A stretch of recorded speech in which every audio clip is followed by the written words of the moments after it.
আপনাদের অবশ্যই মনে আছে, এই পৃথিবীটাকে যখন কোভিড-19 আক্রমণ করলো, কোভিড-19 যখন পৃথিবীতে বন্ধুরা আমার আক্রমণ করলো, জাপান সহ পৃথিবীর অনেক রাষ্ট্রের মানুষেরা নিজের ঘর থেকে কোটি কোটি বন্ধুরা আমার তাদের মুদ্রাগুলি রাস্তার ভিতরে ফেলে দিল এবং তারা বলতেছিল এগুলির কোনো মূল্যই নাই, এগুলি দিয়ে কি করব। কারণ আজকে আমার অতীব আপন কলিজার টুকরা সন্তান করোনায় আক্রান্ত হয়ে গেছে, কোভিড-19 আক্রান্ত। আমি সে সন্তানের কাছে গিয়ে একটু সোহাগ, একটু ভালোবাসা, এমনকি জীবনের শেষবারের মতো মুখের ভিতরে একটু পানি দেওয়ার মতো সুযোগ পাচ্ছি না। আমার কাছে টাকার কোনো অভাব নাই, সেই টাকা দিয়ে আমি আমার সন্তান আপনজনের কোনো উপকার করতে পারছি না। এই জন্য তামাম দুনিয়ায় হাজার হাজার মানুষ কোটি কাড়ি কাড়ি টাকা রাস্তার ভিতরে ফেলে দিল। ও মুসলমান, আমাদের ভিতরে আল্লাহ না করুক কোনো একজন মানুষ যদি ভয়ঙ্কর কোনো জার্মে আক্রান্ত হয়ে যায় আর তার ঘরের ভিতরে টাকার কোনো অভাব নাই, অর্থের কোনো অভাব নাই, ডাক্তার ডেকে বলে দিল কোনো চিকিৎসা তার জন্য নাই, যা খেতে চায় তা খাওয়ায়া দেন, তখন ওই লোকটা মনে করে হায় টাকাই দুনিয়ার সবকিছু মনে করেছিলাম, আমার তো টাকার অভাব নাই, কিন্তু টাকা তো আমাকে কোনো উপকার করতে পারছে না। তখন সেই লোকটা বলে টাকাও ভুয়া। আল্লাহ পাক কোরআন হাকিমের ভিতরে তাই বলেছেন, আল্লাহকুমুত তাকাসুর হাত্তা যুরতুমুল মাকাবির। খুব ভালো করে বুঝবেন, ছোট্টবেলায় আসক্ত ছিলাম খেলনার প্রতি, একটু বড় হওয়ার পরে বন্ধুরা আমার মিল্ক ইন্ডিয়ার চিপসের প্রতি, আর একটু বড় হওয়ার পরে মিল্ক ইন্ডিয়ার চিপস আমার কাছে ভুয়া মনে হলো। উন্নত পোশাকের প্রতি বন্ধুরা আমার আসক্ত চলে এলো। একটু বড় হওয়ার পরে পোশাকের প্রতি তেমন কোনো আর আমার আবেগ রইল না বন্ধুরা আমার। আইফোন আর উন্নত গাড়ির প্রতি আমার আবেগ তৈরি হইল। এরপরে বিবাহ শাদী করার পরে ঘরে সন্তান এলো, টাকার প্রয়োজনীয়তা যখন দেখা দিল তখন মনে হলো আরে R15 আর আইফোনের কোনোই মূল্যই নাই যদি আমার কাছে টাকা না থাকে। কারণ টাকা ছাড়া আমি আমার বেগমকে সন্তুষ্ট করতে পারতেছি না, টাকা ছাড়া আমার সন্তানকে চিকিৎসা করতে পারতেছি না। তখন মনে হলো টাকাই সব। কিন্তু চলতে চলতে যখন আজরাইলের সঙ্গে দেখা হয়ে গেল, কোটি কোটি কোটি কোটি টাকা আমার পরে রইল, টাকা আমাকে কিছুই যখন উপকার করতে পারবে না, মৃত্যুর সময় মানুষগুলি তখন বলবে আহারে জন্মে থেকে শুরু করে মৃত্যুর আগ পর্যন্ত দুনিয়ার যতগুলা আসল মনে করেছিলাম সবই হলো ভুয়া। কারণ তখন দেখবে এখন তো জরুরত ঈমান আর নেক আমলের জরুরত। ঈমান আর নেক আমল কমপ্লিট জীবনের সব ক্ষেত্রে আমাকে বাস্তবায়ন করার জন্য রব্বে কারীম আমাকে মহান ঘোষণা দিয়েছিলেন, আল ইয়াউমা আকমালতু লাকুম দীনাকুম ওয়া আতমামতু আলাইকুম নি'মাতি ওয়া রাদিতু লাকুমুল ইসলাম দীনা। কমপ্লিটলি দিনের ভিতরে ঢোকো, দিনের বাইরে যা দেখো সবই ভুয়া।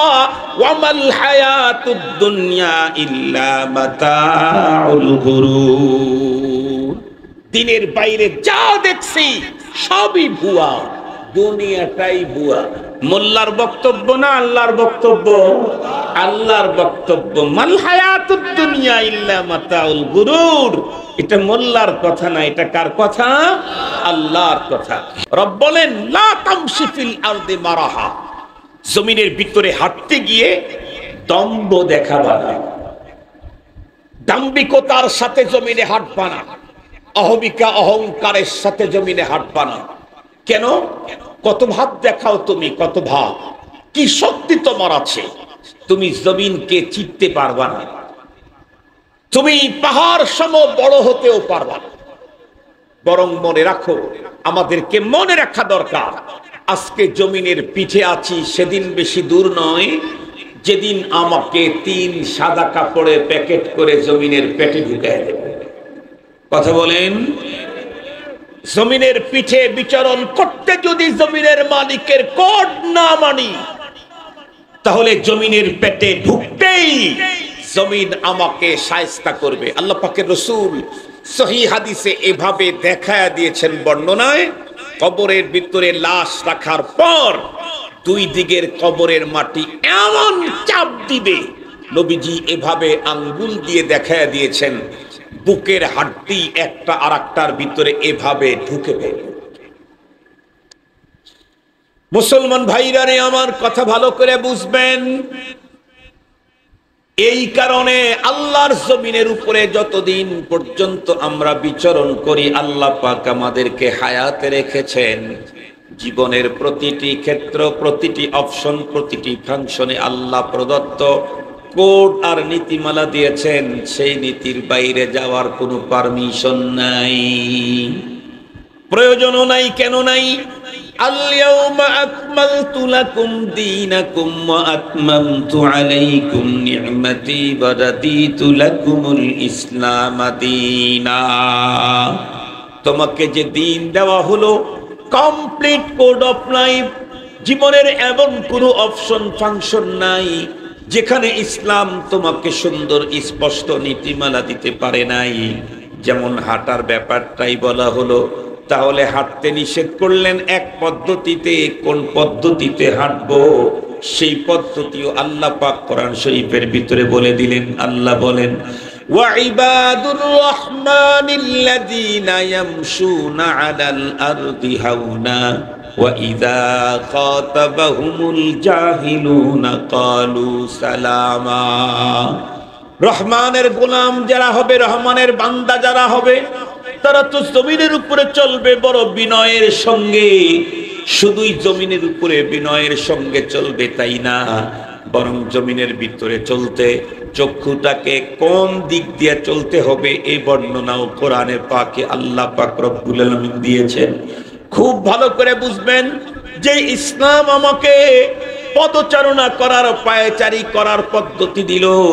যে ইসলাম আমাকে কোন, বন্ধুরা আমার, পদ্ধতিতে কোন দিকে পা, কোন দিকে মাথা দিয়ে ঘুমাইতে হবে, ঘুমানোর পদ্ধতি বন্ধুরা আমার, নীতি যে কোরআন আমাকে দিল। যে ইসলাম আমাকে হাসি কান্নার, বন্ধুরা আমার, হাসি আর কান্না করার নীতি দিল। যে ইসলাম আমাকে ওয়াশরুমে ঢোকার নীতি দিল, বলুন তো দেখি সেই ইসলাম আমাকে সমাজ আর অর্থর, বন্ধুরা আমার, নীতি দিতে বন্ধুরা আমার সক্ষম কিনা? ঘুম যাব কেমনে, এই পদ্ধতি যে ইসলাম আমাকে দিয়েছে, সে ইসলাম আমাকে সমাজ পরিচালনার নীতিও দিয়েছে। সে ইসলাম আমাকে অর্থনীতি দিয়েছে, সে ইসলাম আমাকে ফ্যামিলি নীতি দিয়েছে, সে ইসলাম আমাকে রাজনীতিও দিয়েছে, সে ইসলাম আমাকে রাষ্ট্র পরিচালনার নীতিও দিয়েছে। সঙ্গত কারণেই মুমিন যে হবে, তাকে জীবনের সব ক্ষেত্রে ইসলামের নীতিকে মেনে চলতে হবে। বাইরে যাওয়ার প্রয়োজনও নাই, পারমিশনও নাই। মানুষ অন্তরের ভিতরে অনেক কথা লুকায় রাখে। আমার মনের কথা আমার নিজের কান শোনে নাই, কিন্তু কে জানেন? আল্লাহ জানেন। এই প্রসঙ্গে একখানা হাদিস আপনাদেরকে শুনাই। নবী আলাইহিস সালামের যুগে এক যুবক এসে তার বাবার বিরুদ্ধে নবীজির কাছে কমপ্লেইন করলো। কি কমপ্লেইন?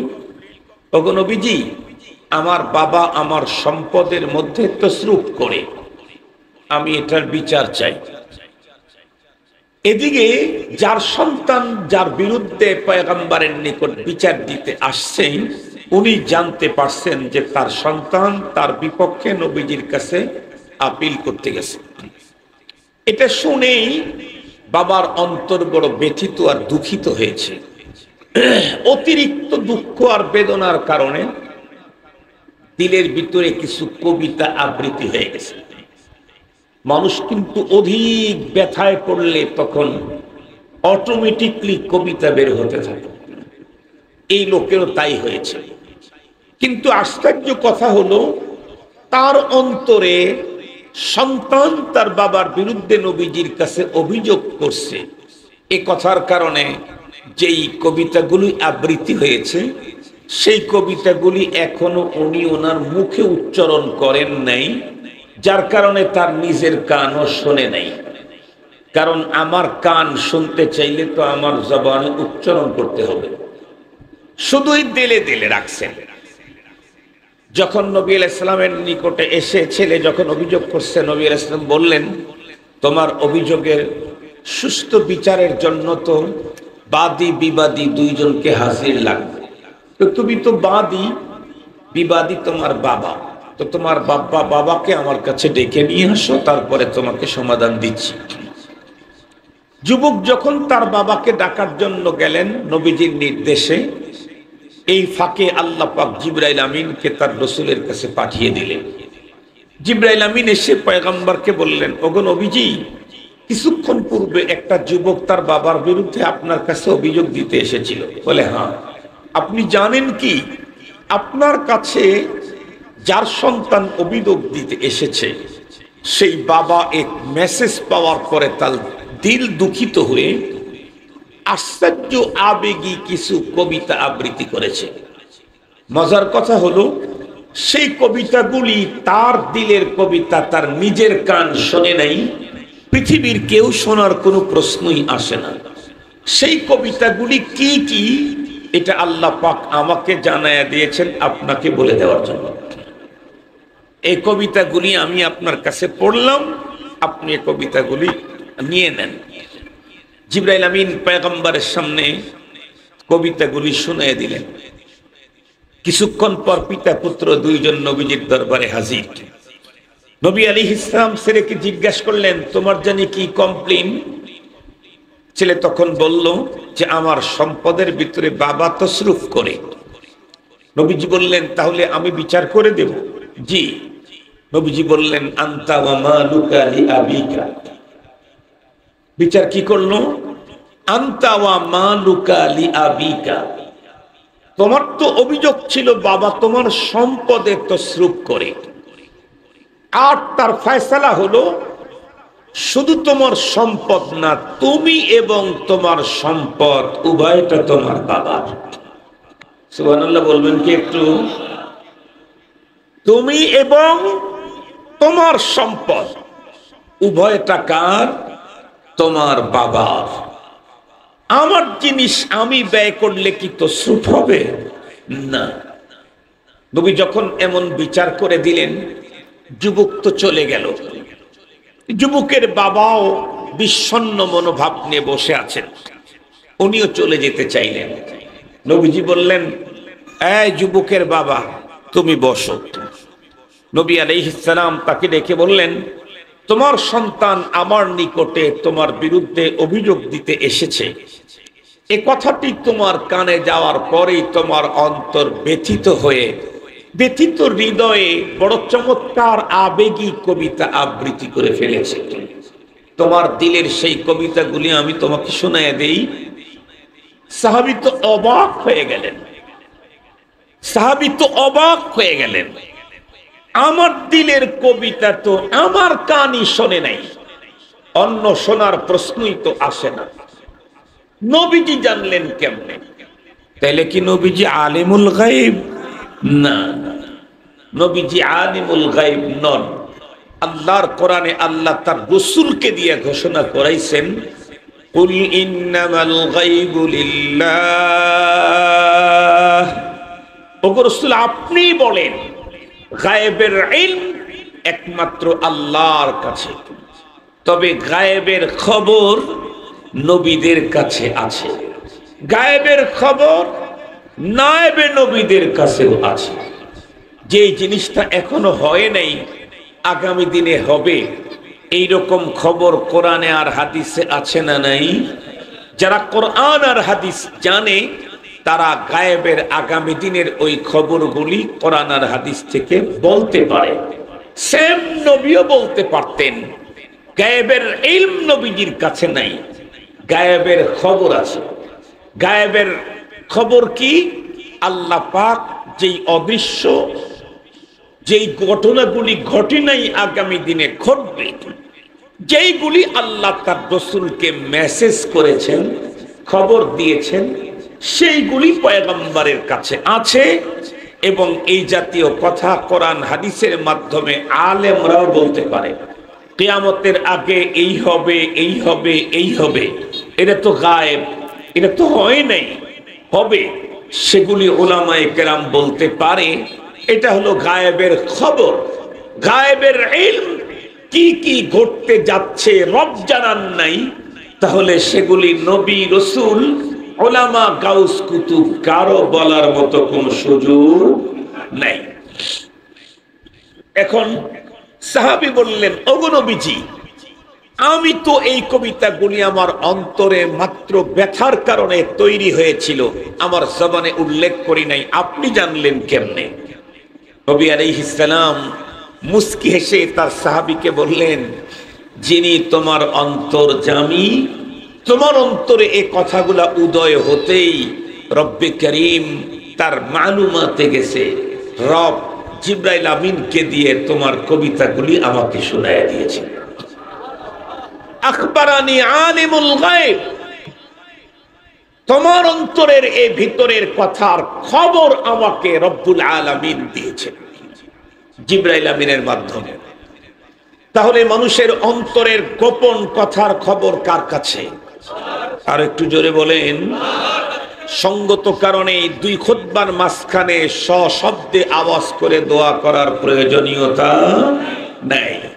কেউ বলেছেন না কুবাইলে মাগরিব জুমাবার বেলা ডোবার আগ মুহূর্তে, এই ডুববে 10 মিনিট সময় আছে, 15 মিনিট সময় আছে, তখন আপনি যেখানেই আছেন হাত তুলে হোক আর হাত না উঠায়াই হোক, সশব্দে হোক আর নিঃশব্দে হোক, হাঁটতে হাঁটতে হোক আর বসে থেকে হোক, যে কোনো ভাবে আপনি দোয়া করতে পারেন।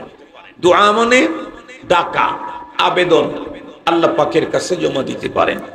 আল্লাহ পাক আমাদেরকে তৌফিক দান করুন। এক নম্বর হলো এই আয়াতে কারিমা যেদিন নাজিল করেছেন সেই দিন ছিল জুমাবার, এটা একটা ঈদ। আর এক নম্বর হলো সেই দিনটা ছিল ইয়াউমে আরাফা। আল আরাফা হিয়াল হজ, আরাফাই তো হজ, এটা আরো একটা ঈদ। এ কারণে হযরতে ফারুক আযম রাদিয়াল্লাহু তাআলা বললেন, তোমরা এই আয়াত তোমাদের কিতাবে নাজিল হলে আয়াত নাজিলের দিনকে ঈদের দিন বানাতে, তোমরা জানো কি রব্বুল আলামিন নিজেই তো এই আয়াত নাজিল করতে ডাবল ঈদের দিনে নাজিল করেছে। এখন কথা হলো এই আয়াতে কারিমাতে কি এমন মেসেজ যে ইহুদি পর্যন্ত লালাইতো? মেসেজটা বলে, তাহলে তরজমা শুনলেই মেসেজটা জানতে পারবে। আল্লাহ বলেন, আল-ইয়াউমা আকমালতু লাকুম দীনাকুম ওয়া আতমামতু আলাইকুম নি'মাতি ওয়া রাদিতু লাকুমুল ইসলাম দীনা। আল্লাহ বলেন, আল-ইয়াউম, আজকের এই দিন, ইয়াউমে আরাফাত, এই দিনে তোমাদের জন্য তোমাদের দিনকে পরিপূর্ণ করে দিলাম এবং আমার নেয়ামতকে পূর্ণতা দিলাম। কিয়ামত পর্যন্ত দিন হিসাবে শুধুই ইসলামকে মনোনীত করলাম। সঙ্গত কারণে ইসলাম ছাড়া অন্য কোনো ধর্ম আল্লাহ পাকের কাছে গ্রহণযোগ্য না। আল্লাহর কোরআনে আল্লাহ স্পষ্ট বলেন, وَمَن يَبْتَغِ غَيْرَ الْإِسْلَامِ دِينًا فَلَن يُقْبَلَ مِنْهُ। ইসলাম ছাড়া অন্য কোন ধর্ম যদি কেউ অবলম্বন করে, অন্বেষণ করে, জিন্দেগিতে কশিন কালেও তা গ্রহণ করা হবে না। সঙ্গত কারণে পৃথিবীর কোন মানুষ যদি চায় আমার পরপারের জীবনের মুক্তি নিশ্চিত হোক, তাহলে ইসলামের সুশীতল ছায়াতলেই তাকে আসতে হবে। অন্য কোন ধর্ম, কোন তন্ত্র মন্ত্র দিয়ে পরপারের জীবনের মুক্তির কোনো সম্ভাবনা নাই। মুহতারাম হাজিরিন, খুব ভালো করে বুঝবেন। এখন কথা হলো, হুজুর আরাফার দিনে আল্লাহ পাক ঘোষণা দিলেন আজকের দিনে দিন পরিপূর্ণ করে দিলাম, তাহলে আমাদের নবী ছাড়া আজ আদম তা ঈসা লক্ষ লক্ষ নবী রাসূল দুনিয়াতে এসেছিলেন, আল্লাহ তাদেরকে তো দিন দিয়েছিলেন, তাহলে তাদের দিনটা কি অপূর্ণ ছিল? এমন প্রশ্ন যদি করেন, তাহলে বিষয়টা সুন্দর করে বুঝাবার জন্য দুইটা কথা আপনাদেরকে আগে বুঝতে হবে। একটা কথা মনে রাখতে হবে, সমস্ত নবীগণের ধর্ম ছিল একটা, তার নাম ইসলাম। একটু কথা বলেন। সমস্ত নবীগণের ধর্ম ছিল একটা, তার নাম ইসলাম। তবে সমস্ত নবীর ধর্মের সংবিধান একরকমের ছিল না। ধর্মের সংবিধানকে ইসলামের ভাষায়, ধর্মীয় ভাষায় শরীয়ত বলা হয়। হযরত আদম পয়গম্বরের শরীয়ত একরকম, আমাদের নবীর ধর্ম ইসলাম, কিন্তু তার ধর্মের সংবিধান শরীয়তে মুহাম্মাদি এটা আরেক রকম। কেমন? আদম আলাইহিস সালামের ধর্মের শরীয়তে আপন বোন ভাই বোনের বিবাহ বৈধ ছিল, কিন্তু আমাদের ইসলাম, আমাদের শরীয়তে মুহাম্মাদি ইসলামের যে সংবিধান আমাদেরকে দেওয়া হয়েছে, সেই সংবিধানে আপন ভাই বোনের বিবাহ অবৈধ। তাহলে ওই শরীয়তে যেটা বৈধ ছিল এখন সেটা অবৈধ। অতীতের জামানার নবীদের ভিতরে কাউকে দেওয়া হয়েছিল ইফরাত, কাউকে দেওয়া হয়েছে বিপরীতমুখী তাফরীত। মুহতারাম হাজিরিন, সমস্ত নবীগণের ধর্ম একটা, কিন্তু সমস্ত নবীর ধর্মের শরীয়ত সংবিধান একরকমের ছিল না। মনে রাখতে হবে, একজন পয়গম্বরকেও আল্লাহ পাক নাকিস, অসম্পূর্ণ শরীয়ত দিন কাউকে দেন নাই। সমস্ত নবী এবং রাসূলগণকে আল্লাহ পাক দিয়েছেন কামেল শরীয়ত, পূর্ণ শরীয়ত, পূর্ণ দিন। তবে আমাদেরকে যেটা দিয়েছেন এটা হলো পরিপূর্ণ। পূর্ণ না পরিপূর্ণ? সমস্ত নবীগণের শরীয়ত কামেল, আমাদের শরীয়ত হলো আকমাল। আল্লাহ পাক বলেন আল ইয়াউমা আকমালতু লাকুম। কামেলের পরে কামালিয়াতের একটা স্তর থাকে, সেটা হলো আকমাল। আকমাল হওয়ার পরে আর কামালের কোনো স্তর বাকি থাকে না। পূর্ণতার একটা স্তর থাকে পূর্ণতার পরেও, সেটি হচ্ছে পরিপূর্ণতা।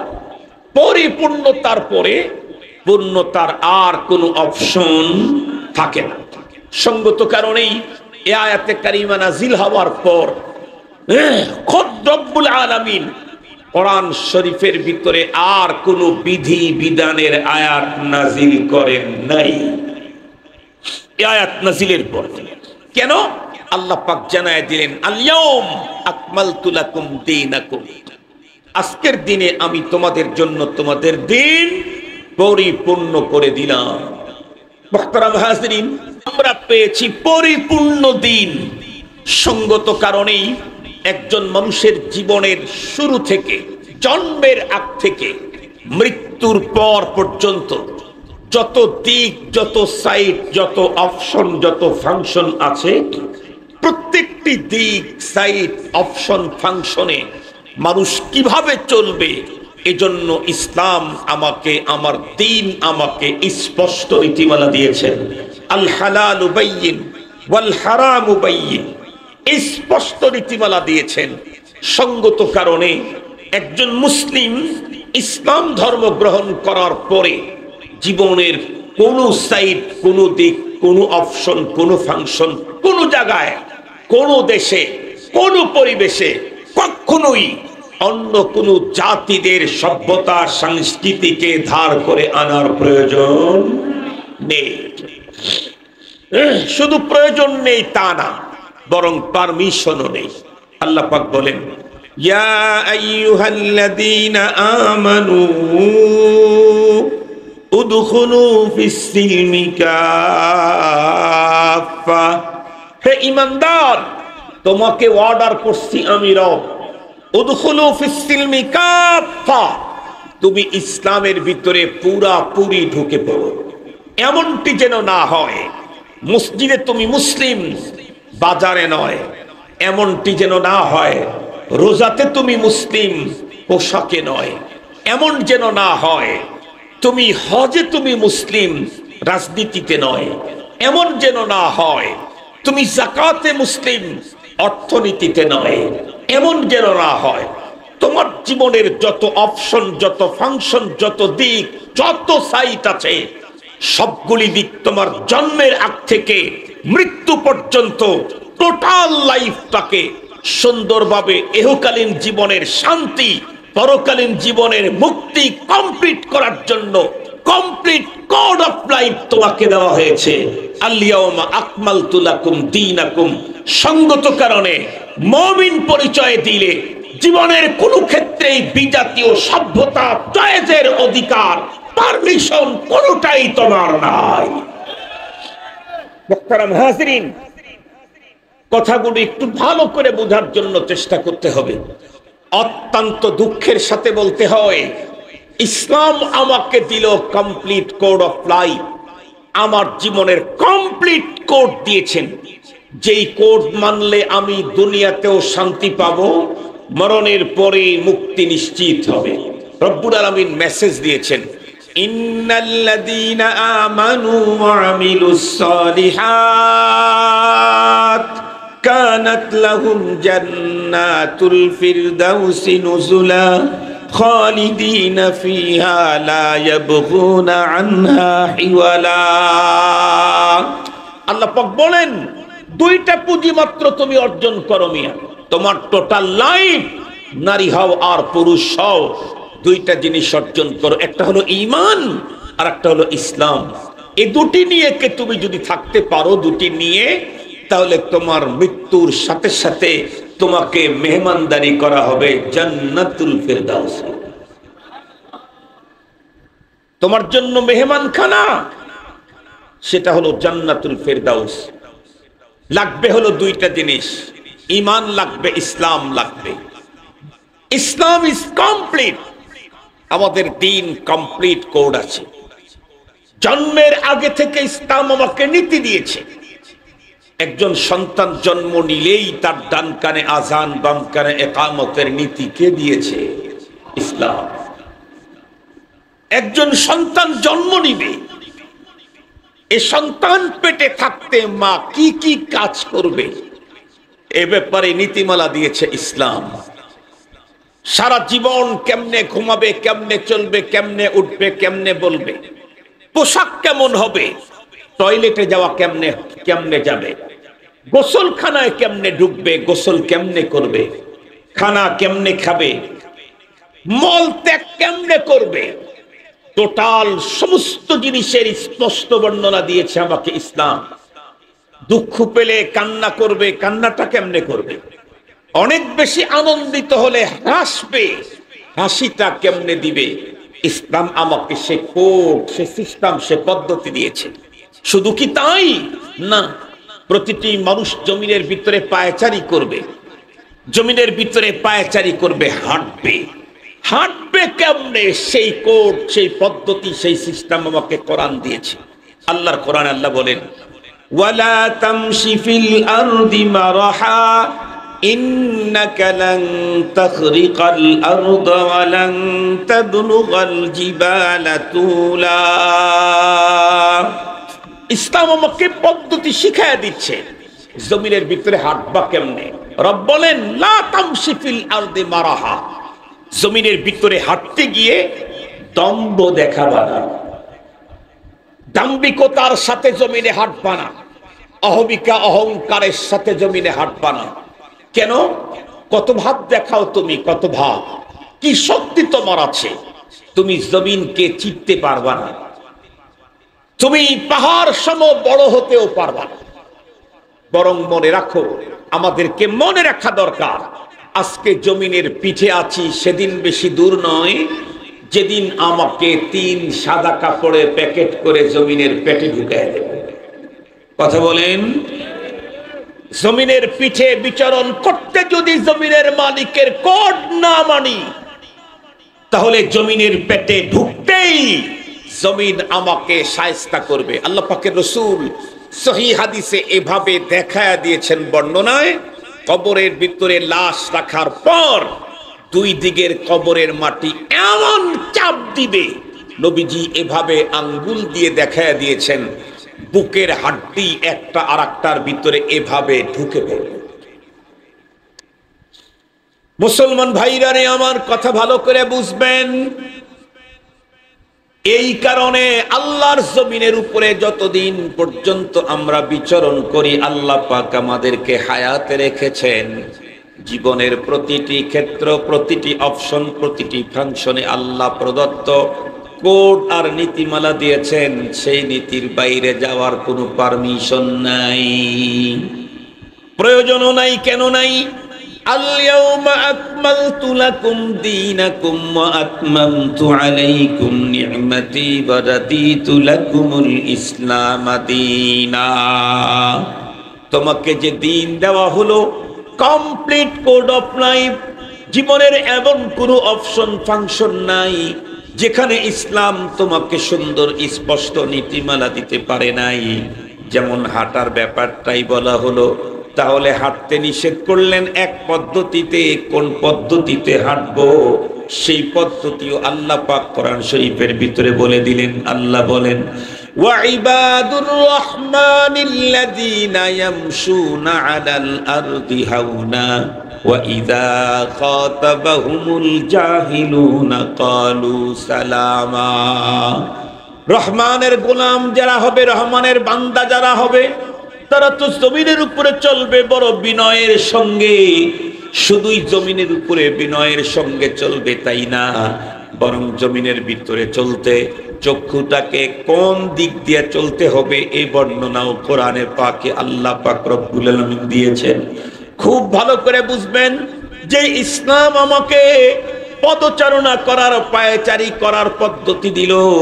যে ইসলাম আমাকে কোন, বন্ধুরা আমার, পদ্ধতিতে কোন দিকে পা, কোন দিকে মাথা দিয়ে ঘুমাইতে হবে, ঘুমানোর পদ্ধতি বন্ধুরা আমার নীতি যে কোরআন আমাকে দিল। যে ইসলাম আমাকে হাসি কান্নার, বন্ধুরা আমার, হাসি আর কান্না করার নীতি দিল, যে ইসলাম আমাকে ওয়াশরুমে ঢোকার নীতি দিল, বলুন তো দেখি সেই ইসলাম আমাকে সমাজ আর অর্থর, বন্ধুরা আমার, নীতি দিতে বন্ধুরা আমার সক্ষম কিনা? ঘুম যাব কেমনে, এই পদ্ধতি যে ইসলাম আমাকে দিয়েছে, সে ইসলাম আমাকে সমাজ পরিচালনার নীতিও দিয়েছে। সে ইসলাম আমাকে অর্থনীতি দিয়েছে। সে ইসলাম আমাকে ফ্যামিলি নীতি দিয়েছে। সে ইসলাম আমাকে রাজনীতিও দিয়েছে।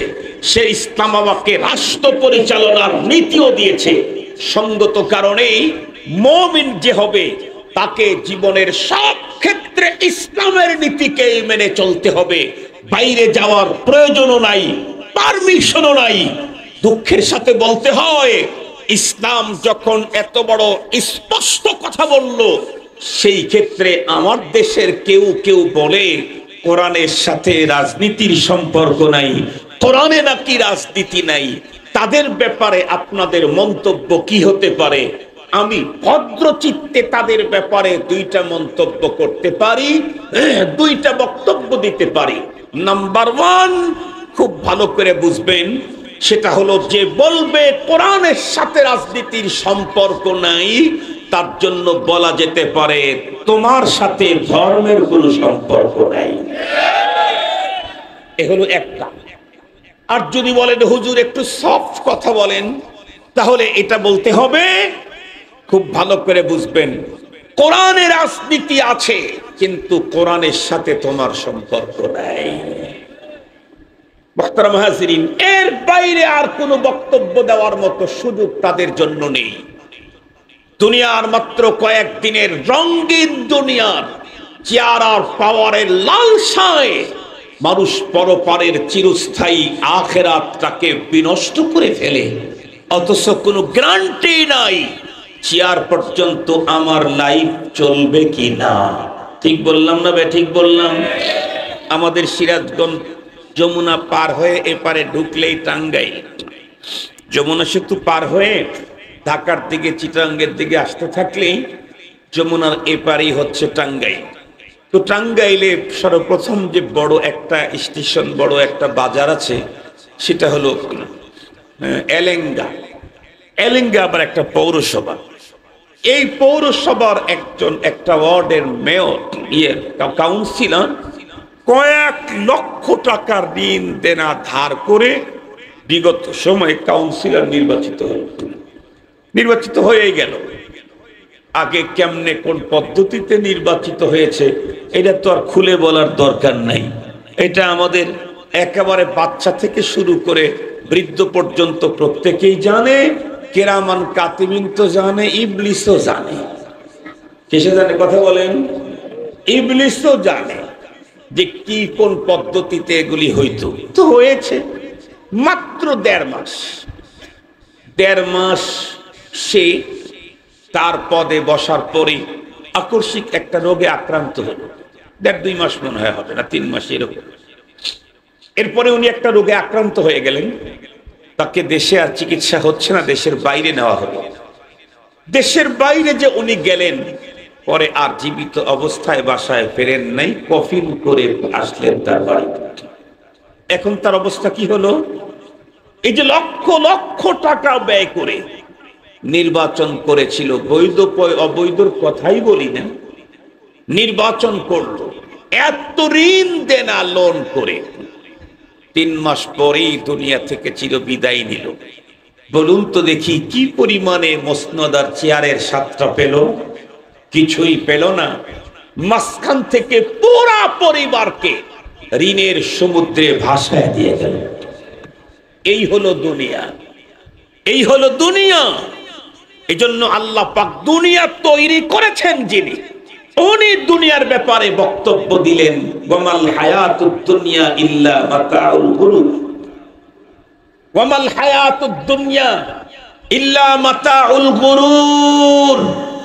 এ পৃথিবীর বুদ্ধিজীবী, এ পৃথিবীর সবচাইতে বড় বড় গবেষক আর তথ্যবিদেরা ভালো করে জেনে রেখেন, আপনি দুনিয়া নিয়ে আখিরাতি বলে সৌরজগৎ, এই জগৎ, মঙ্গল গ্রহ, তমন গ্রহ, এগুলি নিয়ে আপনি গবেষণা করতে করতে আপনার মরণ আসবে, হয়তোবা গ্রহ খুঁজেই পাবেন না। রব এত গ্রহ তৈরি করে রাখছেন, সবগুলি আপনার অনুসন্ধানেই আসবে না।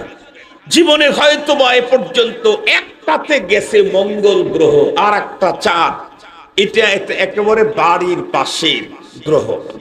পৃথিবী থেকে সবচেয়ে কাছাকাছি 2টা গ্রহ, ধরেন চিটাগাং থেকে কর্ণফুলী এতটুক পর্যন্ত।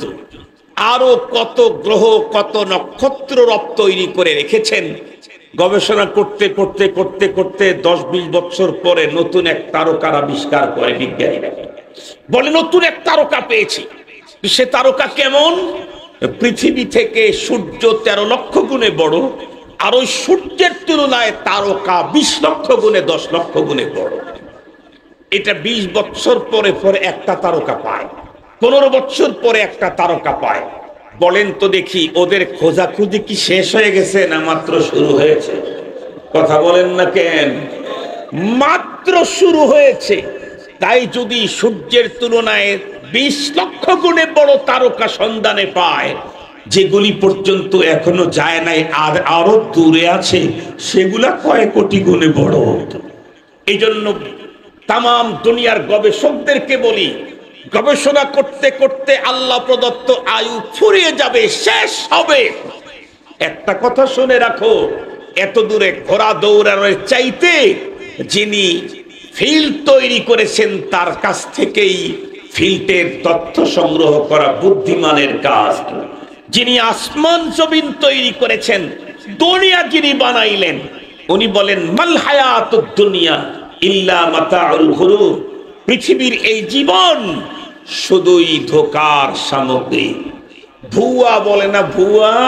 আমাদের দেশের বিগত সময় একটা বড় চমৎকার স্লোগান ছিল, ভুয়া ভুয়া,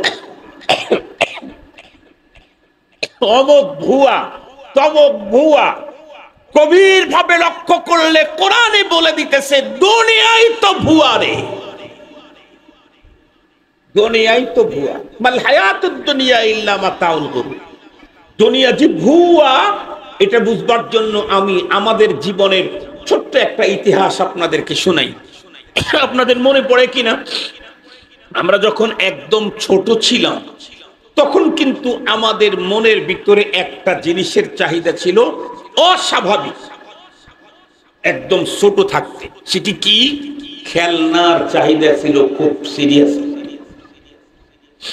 বাবা উন্নত মানের খাবার কিনে দিতে চাইছে, দিতে রাজি নেই, পা দিয়ে লাথি দিয়ে সরাই দিয়েছে। কি নেব? ওই যে খেলনা নেব।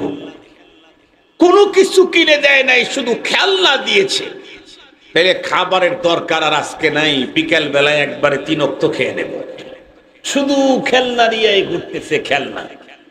কোন ভাই যদি হাতের থেকে ওই খেলনা নিয়েছে, তার সাথে মারকুটাকুট, একবারে যুদ্ধ শুরু হয়ে গেছে। কিন্তু বলেন তখন কি মনে করতাম? আমার জীবনের সমস্ত আনন্দ ভালোবাসার মূলে হলো খেলনা। একটু যখন বড় হলাম তখন দেখলাম খেলনা তো খেলনাই, লা হাকিকাতা লা, এটার কোনো বাস্তবতা নাই, এটা ভুয়া। তো এখন কি মনের ভিতরে? এখন মনের ভিতরে চাহিদা হলো বিভিন্ন রকমারি নতুন আইটেমের খাবার। যেমন বাচ্চারা মিল্কান্ডির খুব পাগল, বাচ্চারা চিপসের খুব পাগল, আবার এখন নতুন নতুন খাবার ফুচকা টুচকা পিজ্জা টিজ্জা যা আছে, একটু বড় হলে এগুলার খুব পাগল। একটু বড় মানে বেশ বড় হয়ে গেছে, বাচ্চা কাচ্চারা বিয়ে শাদী করছে, আমার বাচ্চা পুত্রবধূ পর্যন্ত ফোন দিলে বলে বাবা আমার জন্য পিজ্জা নিয়ে আসেন। ও বাচ্চার মা হয়ে গেছে, তাও পিজ্জা খেতে চায়। ওই যে নতুন খাবার কিছু আসছে, এটা আনেন, গ্রিল আনেন, ওইটা আনেন, ওইটা আনেন, এই জাতীয় খাবার। মিল্কান্ডি যদি কিনে না দিয়েছেন, ডাক্তার নিষেধ করছে যে মিল্কান্ডিটা খাওয়ায়েন না, ওর দাঁতের প্রবলেম। এরপরেও মিল্কান্ডি ছাড়া ওকে কোনোভাবেই আপনি মানাইতে পারবেন না। ওই বাচ্চার কথা বলি, বড়টাকে মানান যাবে। তখন তাইলে মনে করছিল যে দুনিয়ার সবকিছুর মূলে হলো মিল্কান্ডি আর এই পটেটো। একটু যখন বড় হলো তখন ওর রুচি চেঞ্জ হয়ে গেল, দেখলো যে মিল্কান্ডি তো কোনো খাওয়াই না রে। এখন কি? এখন তার দিলের ভিতরে আসলো উন্নত মানের জামা, হাতের ভিতরে আইফোন, আর নিচে থাকবে হলো R15 হুন্ডা। এটা সবার এখন সমস্ত যুবকদের চয়েস। আইফোনের জন্য কত যুবক যে আত্মহত্যা করছে বাংলাদেশে, ঠিক বললাম? ঠিক বললাম? R15 অথবা রয়্যাল টয়েল, আরো কি কি এখন আসছে না হুন্ডা, এটা খুব চাহিদা। কি মনে করে যদি হাতে একটা আইফোন থাকে আর যদি নিচে থাকে R15 হুন্ডা অথবা রয়্যাল, তাহলে আমি তো আমেরিকার প্রেসিডেন্টের চাইতেও বড়। এই জন্য বাবার উপরে এমন প্রেসার ক্রিয়েট করে শেষ পর্যন্ত বাবাকে লোন করে ফোন কিনে দিতে বাধ্য করে। ঠিক বললাম? তখন যদি বাবা যদি বলে আরে বাবা তুই তো একটা খেলনার জন্য পাগল হইতে, আমি খেলনার 20টা কিনে নিয়ে এসে দিচ্ছি, ও কি করবে? শর্ট করে ফালায় দিবে। কেন? বলবে এটা ভুয়া। কথা বলেন না কেন? কি বলবে? এটা ভুয়া। যদি বলে আরে বাবা তুই R15 নিস না, আমি তোকে দিচ্ছি পিজ্জা, একেবারে লেটেস্ট সবচেয়ে দামি পিজ্জা, ঢাকা শহরে যেটা বানায় একটার দাম 10,000 টাকা, কথা বললাম, সেটা তোরে খাওয়ায় দেবে। ও কি করবে? খাইলে তো টয়লেট বোঝাই হবে, এই জন্য ওটা নিবে না। এখন আর সবকিছু দুনিয়া কার ভিতরে? আইফোনের মধ্যে আর R15 এর মধ্যে। এরপরে মনে করেন ওকে কিনে দিলেন, আপনি কিনে দিয়ে পরে ওকে বিয়ে শাদী করায় দেন, ওর ঘরের ভিতরে আল্লাহ পাক 1-2টা সন্তান দান করেছেন, যে কোনো ভাবে আপনি ওকে পৃথক করে দিলেন, সম্পদ তেমন একটা নাই। বলুন তো দেখি এখন ওর রুচি কি R15 আর আইফোনের উপরে থাকবে, না ধান্দা চেঞ্জ হয়ে যাবে? ধান্দা চেঞ্জ। ঈদ আসতেছে, স্ত্রী ওর চয়েসের স্ত্রী, ও সম্পর্ক করে বিয়ে করেছে, বাবা মা রাজি ছিল না, কিন্তু সেই স্ত্রী ঈদের আগেই বলেছে এবারের ঈদে যদি বেনারসি না দাও বাবার বাড়ি যাব, আর কিন্তু আমি আসবো না। বলেন তো দেখি এখন আর আইফোন দিয়ে মজা নাই, R15 দিয়ে আর মজা নাই। একজনের কথা শুনলাম, সে বলে হুজুর টেনশনের কারণে অবস্থা এত জটিল, এক জায়গায় হোন্ডা নিয়ে দাঁড়ায় থেকে অনেকক্ষণ পরে চিন্তা করি আমি এখন কোন দিকে যাব। হোন্ডা নিয়ে এক জায়গায় দাঁড়ানোর পরে বাড়ির দিকে যাবে, টেনশনে সেইটাই মনে নাই। অনেকক্ষণ দাঁড়ায় থেকে এরপরে কাউকে জিজ্ঞাসা করে ভাই অমুক গ্রাম কোন দিকে, অথচ নিজের বাড়ির রাস্তা টেনশন ভুলায় দিয়েছে। যেই ছেলেটা কিছুদিন পূর্বে R15 আর আইফোনের জন্য আত্মহত্যা করার আলটিমেটাম দিয়েছিল, এই সেই লোক ছেলেটাই এখন যখন দেখলো সন্তান অসুস্থ, হাসপাতালে টাকা ছাড়া চিকিৎসা হয় না, বিবি বেনারসি ছাড়া আর সন্তুষ্ট হয় না, বাড়িতে থাকতে চাই না, ওর তখন চিন্তা চেতনা চেঞ্জ হয়ে গেল। আরে আইফোন, উন্নত পোশাক, এটার কোনো ভ্যালুই নাই, এটা ভুয়া, লাগবে হলো টাকা। ও তখন কি বোঝে? এটা ভুয়া, এত উন্নত কাপড় পরে লাভ নাই স্ত্রীকে যদি খাবার দিতে না পারি, হাতের ভিতরে আইফোন থেকে লাভ নাই সন্তানের চিকিৎসার টাকা যদি ব্যবস্থা করতে না পারি, সুতরাং ওগুলা ভুয়া। এখন কি? এখন হলো টাকা, লাগলো টাকার পিছনে। এখন বৈধ অবৈধ পন্থায় আপনজনকে হত্যা করে হলেও আমাকে টাকার পাহাড় করতে হবে, এই হলো আজকের বাংলাদেশের মুসলমানদের অনেকের চরিত্র। কথা বলেন না কেন? কথা বলেন না কেন? নিজের বাবাকে পর্যন্ত খুন করছে সম্পদের লালসায়, নিজের মাকে পর্যন্ত হত্যা করতেছে, নিজের মাকে, আপন ভাইকে হত্যা করতেছে, কিসের জন্য? টাকার জন্য। কিন্তু এখন তো মনে হচ্ছে টাকাই সবকিছু, তাছাড়া আর কিছু না। কিন্তু একটা সময় পার হওয়ার পরে মনে হবে টাকাও ভুয়া। আপনাদের অবশ্যই মনে আছে, এই পৃথিবীটাকে যখন কোভিড-19 আক্রমণ করলো, কোভিড-19 যখন পৃথিবীতে বন্ধুরা আমার আক্রমণ করলো, জাপান সহ পৃথিবীর অনেক রাষ্ট্রের মানুষেরা নিজের ঘর থেকে কোটি কোটি বন্ধুরা আমার তাদের মুদ্রাগুলি রাস্তার ভিতরে ফেলে দিল, এবং তারা বলতেছিল এগুলির কোনো মূল্যই নাই, এগুলি দিয়ে কি করব? কারণ আজকে আমার অতীব আপন কলিজার টুকরা সন্তান করোনায় আক্রান্ত হয়ে গেছে, কোভিড-19 আক্রান্ত। আমি সে সন্তানের কাছে গিয়ে একটু সোহাগ, একটু ভালোবাসা, এমনকি জীবনের শেষবারের মতো মুখের ভিতরে একটু পানি দেওয়ার মতো সুযোগ পাচ্ছি না। আমার কাছে টাকার কোনো অভাব নাই, সেই টাকা দিয়ে আমি আমার সন্তান আপনজনের কোনো উপকার করতে পারছি না। এই জন্য তামাম দুনিয়ায় হাজার হাজার মানুষ কোটি কাড়ি কাড়ি টাকা রাস্তার ভিতরে ফেলে দিল। ও মুসলমান, আমাদের ভিতরে আল্লাহ না করুক কোনো একজন মানুষ যদি ভয়ঙ্কর কোনো জার্মে আক্রান্ত হয়ে যায়, আর তার ঘরের ভিতরে টাকার কোনো অভাব নাই, অর্থের কোনো অভাব নাই, ডাক্তার ডেকে বলে দিল কোনো চিকিৎসা তার জন্য নাই, যা খেতে চায় তা খাওয়ায়া দেন, তখন ওই লোকটা মনে করে হায় টাকাই দুনিয়ার সবকিছু মনে করেছিলাম, আমার তো টাকার অভাব নাই, কিন্তু টাকা তো আমাকে কোনো উপকার করতে পারছে না। তখন সেই লোকটা বলে টাকাও ভুয়া।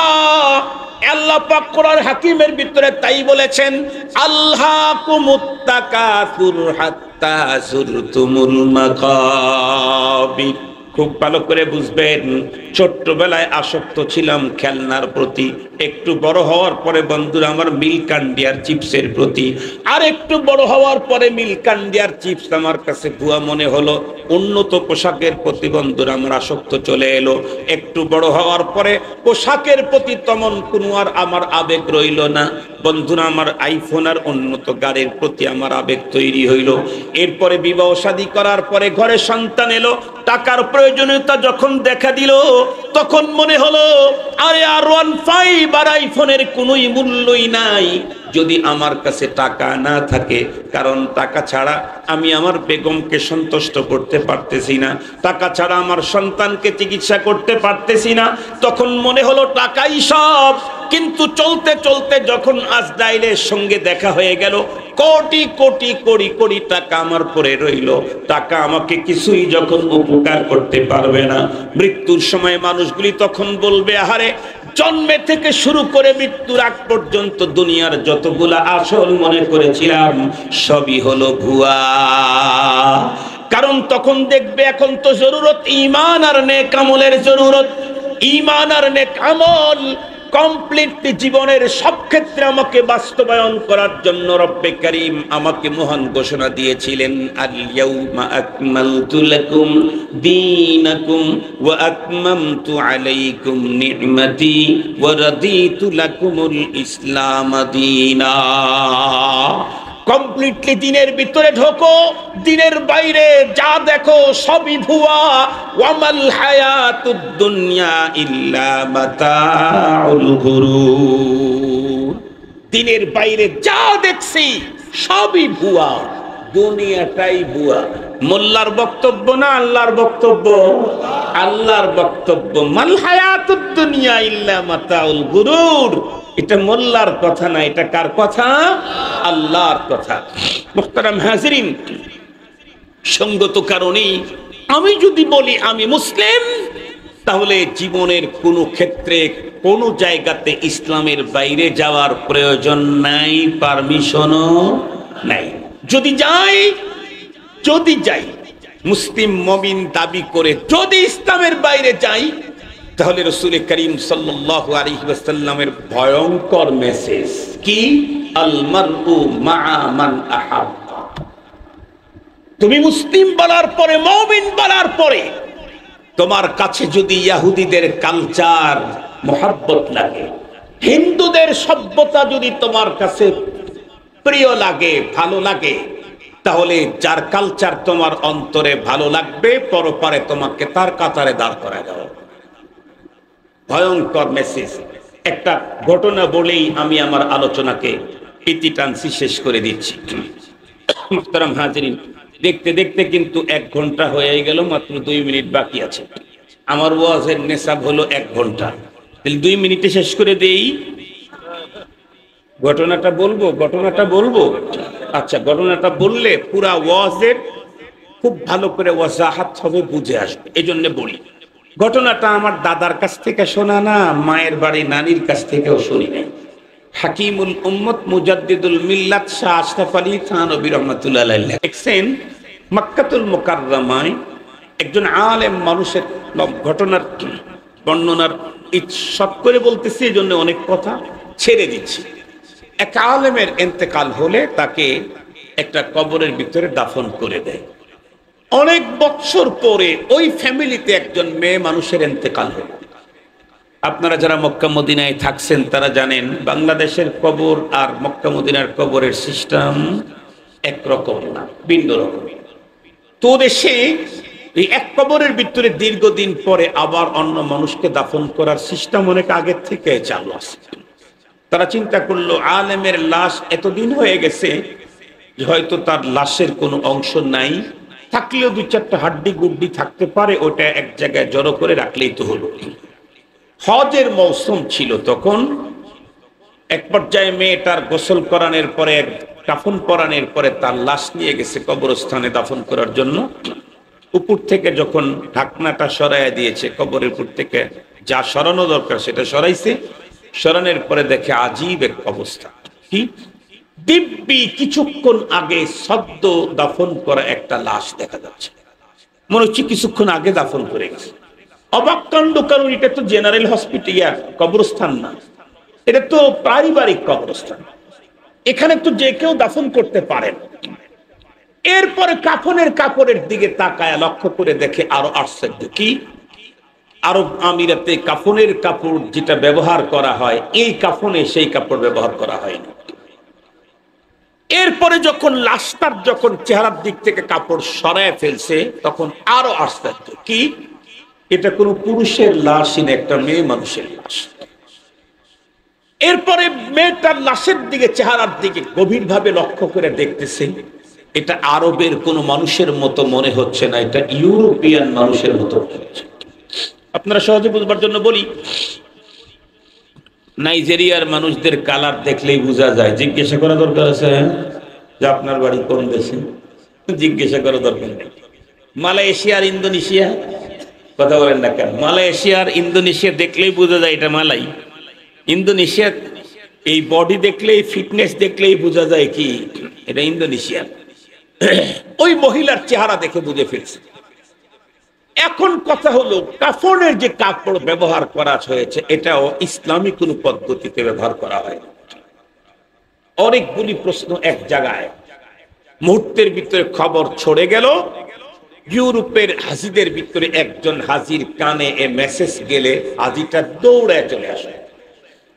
1000 লোকের ভিড়কে ছেদ করে কবরের সামনে গিয়ে এক নজর তাকায়াই বলল, উপস্থিতদেরকে আপনারা খামোশ হন, এই মেয়ের খবর আমার কাছে আছে। সবাই ভাবলো হয়তো উনি হজে আসছেন, উনি সাথে করে নিয়ে আসছিলেন, মারা গেছে, উনি এখানে দাফন করে গেছেন। উনি বললেন, শুনেন, আমি এই মেয়েটাকে চিনি। তো কি কেমনে কি হলো বলো? তো এই মেয়েটা ইউরোপের এক সম্ভ্রান্ত ইয়াহুদি পরিবারের মেয়ে। আরো প্রশ্ন, ইয়াহুদি পরিবারের মেয়ের লাশ এখানে কেন? সে বলল, শুনেন, আমি তার বাবার বাসায় চাকরি করতাম, আমার মতো অনেক লোক তার বাবার বাসায় কাজ করত। এই মেয়েটি আমাকে দেখে দেখে দেখে দেখে একটা পর্যায়ে আমার প্রতি তার দুর্বলতা তৈরি হয়। এই দুর্বলতা আমার ব্যক্তির প্রতি না, আমার ক্যারেক্টার, চরিত্র আর স্বভাবের। এক পর্যায়ে মেয়েটি আমাকে জিজ্ঞেস করে, এ যুবক, আমাদের বাড়িতে তো এতগুলো যুবক কাজ করে, কিন্তু সবার চাইতে তোমার স্বভাব চরিত্র ভিন্ন, কারণটা কি? উনি বলেন, এই সুযোগ পেয়ে আমি তখন আমার ইসলামের কথাটা বলে দেই। আমি বলি তখন, বোন, সকলেই ভিন্ন ধর্মের মানুষ, আমি একটা ভিন্ন ধর্মের মানুষ। কোন ধর্ম তোমার? ইসলাম। তোমার ইসলাম কি তোমাকে এই চরিত্র শিখিয়েছে?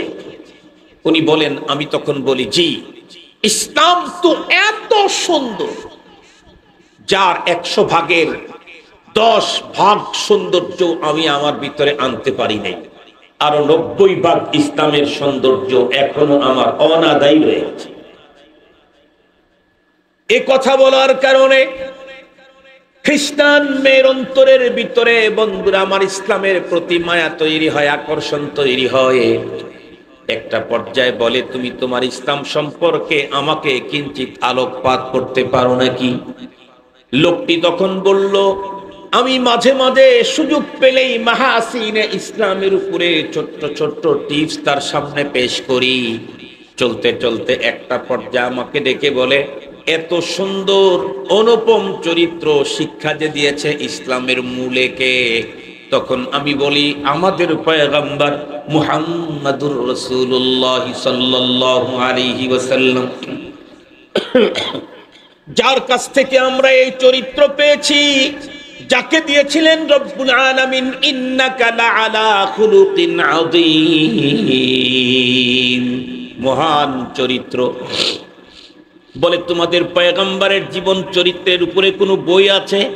ছোট্ট একটা বই তার হাতে উঠাইয়া দিলাম।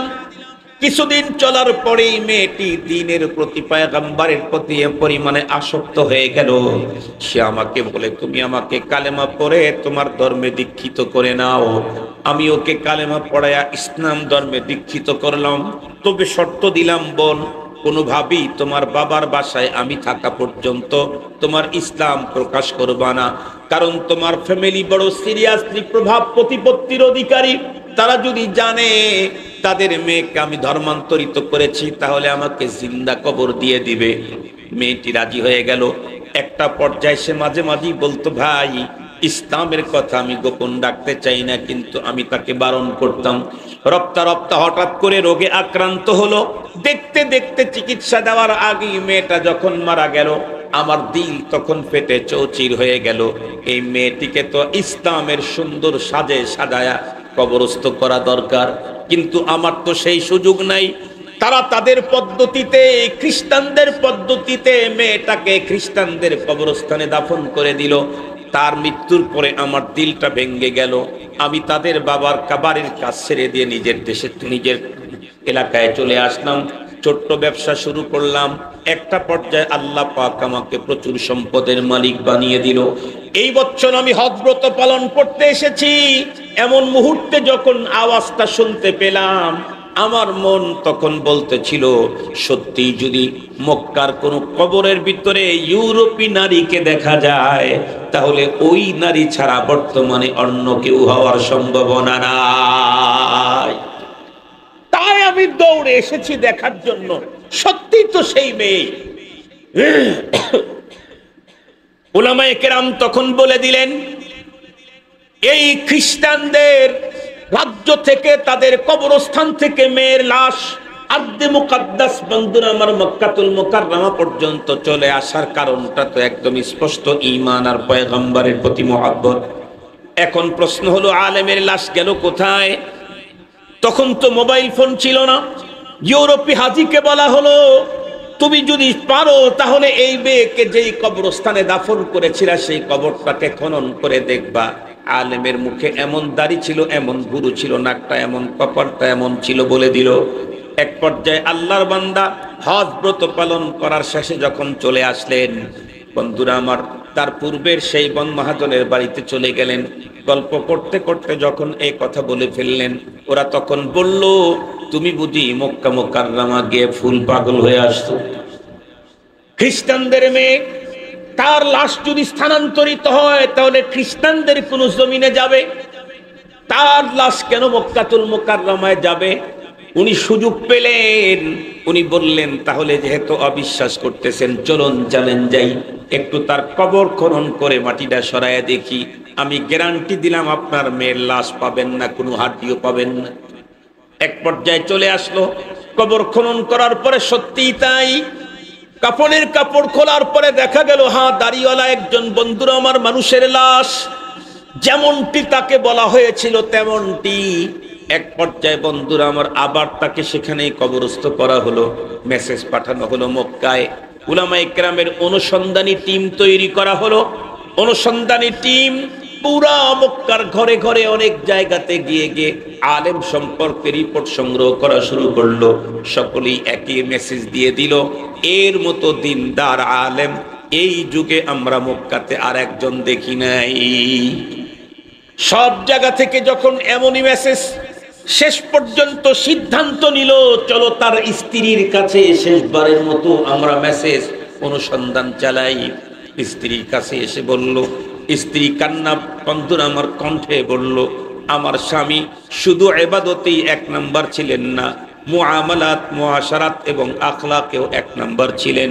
উলামায়ে কেরাম বললেন, না না, নিঃসন্দেহে কোনো না কোনো জায়গায় ঘাবলা আছে, না হলে তোমার স্বামীকে মুকাদ্দাস জমিনে দাফন করার পরে তার লাশ কেন ইহুদিদের জমিনে যাবে? উনি তখন কেঁদে উঠে বললেন, একটা কথাই আমার বারবার মনে পড়ে। বলে কি?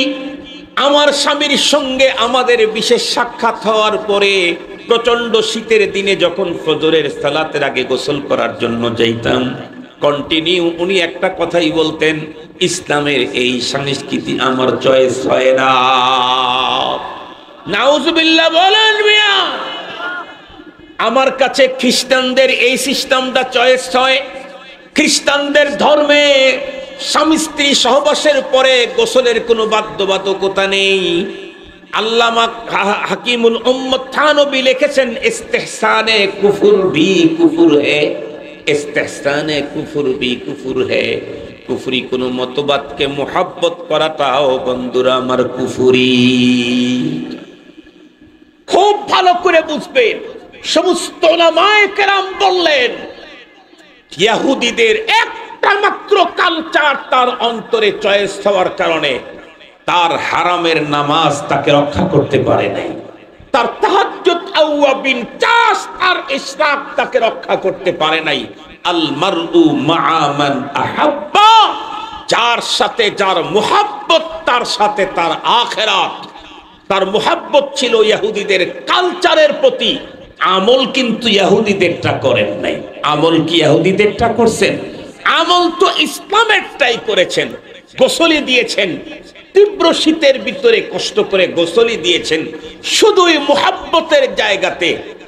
বিজাতিদেরটাকে মুহাব্বত করার কারণে এত বড় বুজুর্গ আলেমের লাশ যদি মুকাদ্দাস জমিন থেকে ইহুদিদের জমিনে পাঠানো হয়, আমার দেশের টক শোতে তথাকথিত বুদ্ধিজীবী সুশীল সমাজের লোকেরা ইসলাম নিয়ে যখন টকশো করে, ইসলামের এই নীতি ওই নীতি, এই সভ্যতা ওই সভ্যতা তাদের চয়েস হয় না, তাদের যুক্তিতে আসে না, তাদের পছন্দ হয় না। বলুন তো দেখি, এই জাতীয় লোকদেরকে বাইতুল মুকাররম কি বলে, বাইতুল্লাহর ইমাম দিয়ে জানাজা করে মক্কায় দাফন করলেও লাশ কোথায় যাওয়ার সম্ভাবনা? আপনারাই বলেন।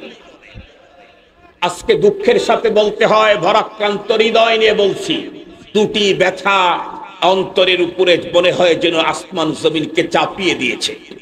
নাম্বার ওয়ান, গাজা পৃথিবীর ইতিহাস থেকে শেষ হওয়ার পথে।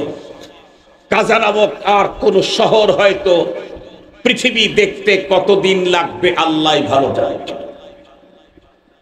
দুইটি শহর নিঃশেষ করে দিল ইহুদি। দ্বিতীয় নম্বর হলো বাংলাদেশে 5ই আগস্টের পর নতুন স্বাধীনতার পরেও ঈদ উল ফিতরের দিনে ঈদ আনন্দের নামে মূর্তি, মানুষ আর পশু পাখির মূর্তি নিয়ে র্যালি যারা করলো, এদের কন্ডিশন, এদের অবস্থান, এরা কোথাকার? মান তাসাব্বাহা বিকওমিন ফাহুয়া মিনহুম। অতীতে অনেক দেখেছি বিজাতীয়দের সভ্যতা মুসলিম পালন করেছে, অংশ নিয়েছে, কিন্তু সেগুলি ছিল তাদের সভ্যতা, তাদের কালচার পালনের দিন। ইসলামের ঈদ পালন করতে গিয়ে হিন্দু আর বিধর্মীদের এমন কালচার 1 সেকেন্ডের জন্য অ্যাকসেপ্ট করা যায় না। মুহতারাম হাজিরিন, মনে রাখতে হবে, ওলামায়ে কেরাম গোলা ফাটায়া, বুক চিরায়া, দেশ থেকে দেশান্তর সাধারণ মানুষদেরকে ইসলামের সুশীতল ছায়াতলে জান্নাতি তরিতে উঠাবার জন্য অবিরাম মেহনত করে যাচ্ছে। কিন্তু উলামায়ে কেরামের কথা তথাকথিত বুদ্ধিজীবী আর শিক্ষিত সুশীলদের কোনোভাবেই মাথা মগজের ভিতরে ঢুকছে না। মনে রাখবেন, আমার দেশের অবস্থা অত্যন্ত জটিল ধর্মের দিক থেকে। সেটি হলো মুসলমানের ঘরের মেয়ে আজকে হিজাব আর জিলবাব চয়েস হয় না। কথা বলেন না কেন? কথা বলেন না কেন? বাংলাদেশের কোন স্কুল কলেজের ভিতরে হিজাব নিয়ে ঢোকার পারমিশন পায় না। সেই স্কুল আর কলেজের মেম্বার কারা, সদস্য কারা, পরিচালক কারা, প্রিন্সিপাল কারা? সে যদি 10টা যদি উন্নত মানের মসজিদের প্রতিষ্ঠাতাও হয়ে থাকে, আর তার কলেজে যদি হিজাব আর জিলবাব নিয়ে ঢোকার পারমিশন না থাকে, এতগুলি মসজিদ বানানেওয়ালার কপালে পরপারে জান্নাত জুটবে না। মুহতারাম হাজিরিন, এজন্য এখন থেকেই আমার সন্তান ছোটবেলা থেকেই তাকে নীতি, নৈতিকতা, শিষ্টাচার, ইসলামেরটা মিয়া 100 তার মস্তিষ্কে ঢুকাইতে হবে। আমার সন্তানকে ইসলামী কালচারের প্রতি আসক্ত তৈরি করতে হবে। তাকে ইসলামের কালচারের প্রতি এতটাই আবেগী বানাইতে হবে। গাজার মুসলমানদের দিকে তাকায় দেখেন, এক বাচ্চা তার মাকে বলতেছিল, মা আমরা শহীদ হলে তো জান্নাতে যাব। বলে, হ্যাঁ। ও মা, জান্নাতে কি খাবার পানির সংকট আছে? মা বললেন, না বাবা, জান্নাতে কোনো খাবার পানির সংকট নাই। শিশু বলে, তাহলে তো শহীদ হয়ে জান্নাতে যাওয়াই ভালো। এখানে দুইটা জিনিস লক্ষণীয়। গাজাতে কি পরিমাণে খাদ্য পানির সংকট, ছোট্ট শিশু শহীদ হয়েও এই সংকট থেকে মুক্তি হতে চায়। দ্বিতীয় নাম্বার, সেখানকার মা তার সন্তানকে কিভাবে জান্নাতি হিসাবে গড়ে তুলেছে। এই জন্য মুসলমান যতদূর পর্যন্ত আওয়াজ যায়, খুব ভালো করে বুঝবেন। আমি নামাজ পড়ি, রোজা রাখি, হজ করি, যাকাত দেই। ও বন্ধুরা, আমার মাদ্রাসা মসজিদের সঙ্গে আমার সম্পর্ক, পীর গাউস কুতুবের সঙ্গে সম্পর্ক, এতটুকুন আমার পরপারের মুক্তির জন্য যথেষ্ট নয়। আল্লাহ বলেন, ইয়া আইয়ুহাল্লাযীনা আমানু দুখুলু ফিস-সিলমি কাফা। ও ঈমানদার, তুমি 100% ইসলামের ভিতরে ঢোকো। আর এক জায়গায় বলেন, ইয়া আইয়ুহাল্লাযীনা আমানুত্তাকুল্লাহা হাক্কা তুকাতিহি ওয়া লা তামুতুন্না ইল্লা ওয়া আনতুম মুসলিমুন। আর আল্লাহ পাক আমাকে যে ইসলাম দিয়েছেন, দিন দিয়েছেন, এটি কেমন দিন? আল্লাহ নিজেই ঘোষণা করেন, আল-ইয়াউমা আকমালতু লাকুম দীনাকুম ওয়া আতমামতু আলাইকুম নি'মাতি ওয়া রাদিতু লাকুমুল ইসলাম দীনা। এজন্য প্রতিটি মুসলমান নারী পুরুষকে বিজাতীয়দের সকল কালচার, সভ্যতা, সংস্কৃতি থেকে অবশ্যই নিজেকে সেফ রাখতে হবে।